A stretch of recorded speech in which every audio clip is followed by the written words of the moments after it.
2025, a year of massive licenses, ambitious promises, huge chapters, and some of the most chaotic, confusing, and frustrating design decisions Dead by Daylight has ever seen. Some people are calling 2025 the worst year in DBD history. Others are calling it the most important because it exposed problems the community can't ignore anymore. And today, I'm going to break down everything that happened this year. The good, the bad, the exciting, the disappointing, and frankly guys, the genuinely concerning. And in the end, I'll give you my final verdict on whether 2025 really is the worst year for DBD, and why, even if it isn't, it might be the year I've lost the most faith in Behaviour as a developer. Let's not waste any more time and just jump straight into it. Now, before we talk about bugs, trust issues, or balancing disasters, we have to be fair. 2025 did bring content, and a lot of it. It certainly wasn't a dry year. It was a year packed with major IPs, new killers, new survivors, and completely fresh worlds. Let's go through every major release, and we'll start with Tokyo Ghoul. This was one of the most unique anime crossovers DBD has ever taken on. It introduced a new killer inspired by Tokyo Ghoul's brutal, predatory world, and it brought in its own power fantasy dynamic, stealth, aggression, and an entirely new playstyle aesthetic. The art direction landed beautifully. Animations, sound design, and killer presentation were all praised, and it brought a large wave of returning players from other fandoms. Tokyo Ghoul was certainly a strong start for the year. Regardless of balance complaints, the presentation was some of DBD's best, and it showed that Behaviour was still willing to take risks with anime collaborations after Attack on Titan did so well. The hype was certainly real, and for a moment, things felt promising, even despite the Ghoul's inevitable nerfs after release. And then we get to Five Nights at Freddy's, the chapter that was anticipated a whole year in advance. We got Springtrap as the killer, perfect, fitting, and absolutely hype-driven. A dedicated Five Nights at Freddy themed map with its own atmosphere and lighting. This was slightly disappointing, but it was still nice to have the Pizzeria Cafe. It brought in a massive surge of new and returning players, and the community saw a peak stream numbers across the board. Springtrap, numbers-wise, was a slam dunk. Even players who don't touch Five Nights at Freddy's recognised how huge this moment was for the horror genre. DBD hit mainstream social media once again and was trending for days. It felt like a major cultural event within gaming. This chapter single-handedly carried a lot of goodwill. Goodwill that the rest of the year unfortunately struggled to maintain. And now we get to The Walking Dead. This was another massive IP, and it introduced new survivors and cosmetics from one of the biggest horror brands in the world. It expanded Dead by Daylight's post-apocalyptic aesthetic range, and it added more narrative depth for people invested in character-driven stories. But was it a groundbreaking gameplay chapter?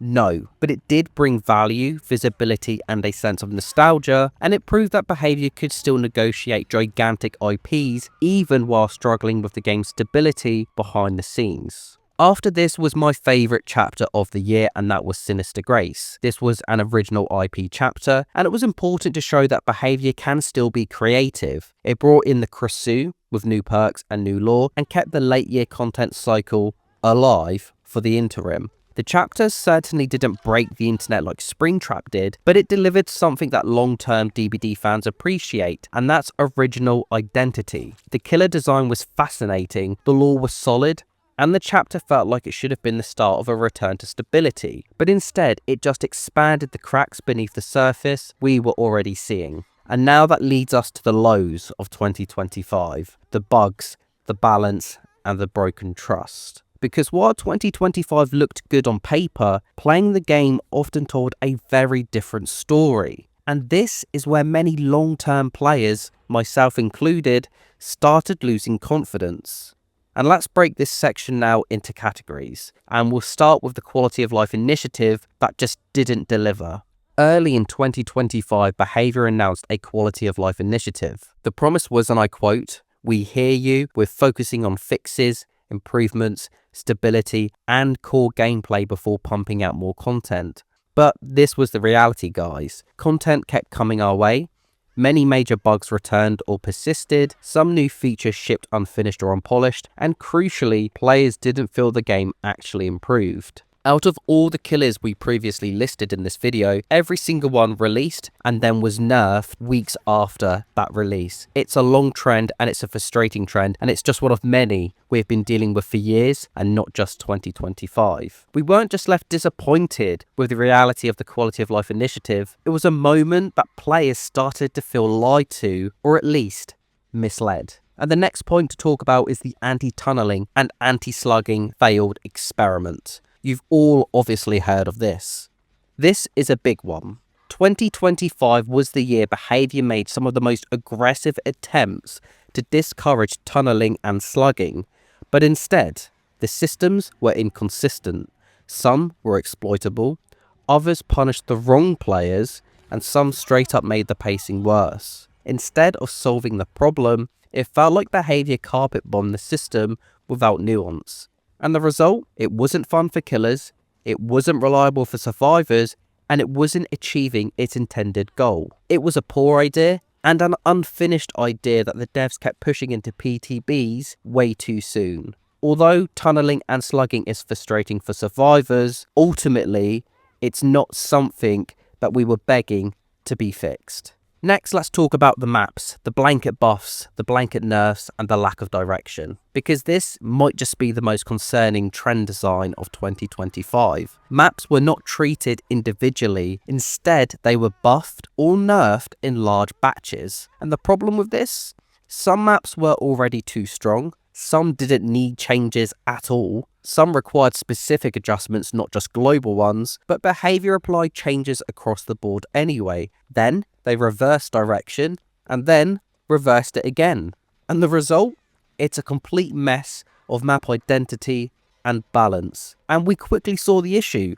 Loops were made too safe, killer side sections too open, some tiles unintentionally stacked to create infinite-like situations. But when players pointed this out, Behaviour's public response, especially during dev streams, felt defensive, dismissive, or uninformed. The infamous moment, developers not understanding why certain map stats were the way they are, while chat explained it within seconds. And it creates a sense that players understand the game better than the people balancing it, and that is extremely dangerous. The next point I couldn't avoid because it is funny, but it also does highlight a sense of seriousness, and that is the gym situation. The fact that gym, a placeholder bot, NPC or unfinished model shipped into the live build, that should never happen in a AAA adjacent live service game. As funny as it was, it suggests the following: poor testing, poor review processes,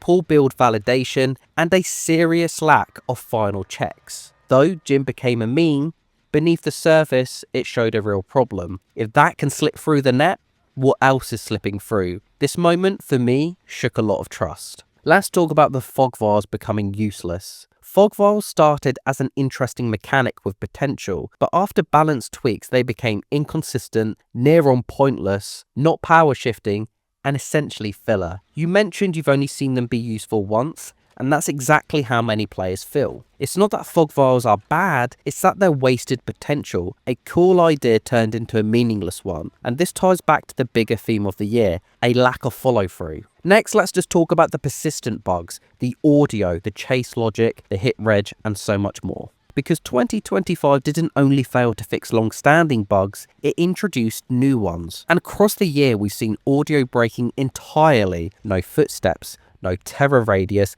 and no skill check sounds. We've had chase not starting until the killer hits a survivor. We've had hit registration failing even at the point of blank range. Floating characters, floating objects, and animation desyncs. Map bugs like stuck spots, missing collision, or spawns overlapping. This was supposed to be the year these issues improved, but instead they got worse. Not the worst bugs in the history of DBD, but some of the worst frequency and consistency.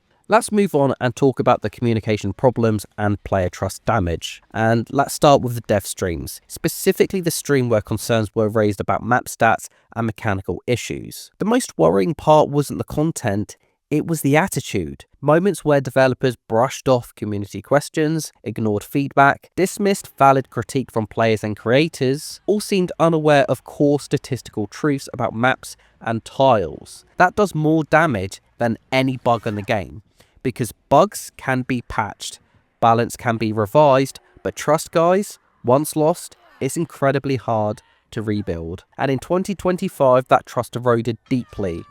This is not the most worrying trend of the year. Not the bugs, not the maps, not the balance, but the disconnect. Which brings us to the question, was 2025 the worst year in DBD history? Here is my personal verdict. No, it was not the worst year in DBD history. There were years in DBD's early life where killers were borderline unplayable, servers were disastrous, optimization was atrocious, content was sparse, and the game barely held itself together. When you look at it, DBD did deliver major licenses, interesting killers and chapters, ambitious changes, new mechanics, and lots of new content. But in terms of raw gameplay frustration, some older patches absolutely beat 2025. So it's not the singular worst year of Dead by Daylight, but it has been the year that for me personally, and I suspect a lot of you, have lost the most faith in DBD. This is the year where it became hard to trust Behaviour's direction, hard to believe their communication, hard to feel like balanced decisions are guided by understanding rather than rushing, hard to believe map design is handled thoughtfully, hard to believe quality control is rigorous, and hard to believe that promised fixes will actually arrive. The year wasn't the worst, but it was absolutely the most concerning for me, and that is why 2025 feels so heavy. Because it wasn't just a bad patch or a bad update, it was a pattern, a trend, and a direction. One that makes me, and many others, question the future of the game more than ever. So, to conclude, as I said, it wasn't the worst year in Dead by Daylight history, but it is the year that shook my confidence the most. The year that made me question Behaviour's decision-making, priorities, and understanding of their own game, and the year where communication, balance, and quality control hit a brand new low point. And if Behaviour wants 2026 to be better, they really need to start listening. And I mean, really listening. Not dismissing community feedback, and not pushing half-done features, and not blanket nerfing or blanket buffing systems without understanding them. Because DBD still has an incredible community, and it still has room to grow, and it has the potential to thrive. But that is only if the developers take the concerns of 2025 seriously. Guys, as always, thank you so much for watching. Let me know your thoughts below. Was 2025 the worst year of Dead by Daylight for you, or did you still have fun despite the chaos? And I'll see you in the next one.